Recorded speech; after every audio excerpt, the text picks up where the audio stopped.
ହଁ, କୃଷ୍ଣଚନ୍ଦ୍ର ବେହେରା ଆମର ଜଗନ୍ନାଥଙ୍କର ପ୍ରସ୍ତୁତ ହେଇଥିଲେ।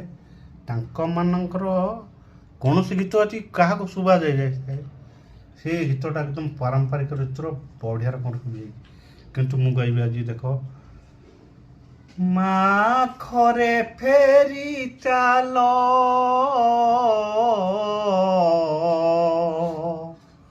ମା ଖରେ ଫେରି ଚାଲ। ଗଣ୍ଡଗୋଳ ଲାଗିଛି କାହା ସହ? ଶିବଙ୍କର ଏବଂ ପାର୍ବତୀଙ୍କର। ଶିବ କହୁଛନ୍ତି ମାଙ୍କୁ, କହୁଛନ୍ତି ତୁମେ ଥରେ ଘରକୁ ଫେରି ଚାଲ, ଆମେ କଥାବାର୍ତ୍ତା କ'ଣ ଗୋଟେ ହବା। ସେ କହୁଛନ୍ତି ମା ଖରେ ଫେରି ଚାଲ, ମା ଖରେ ଫେରି ଚାଲ।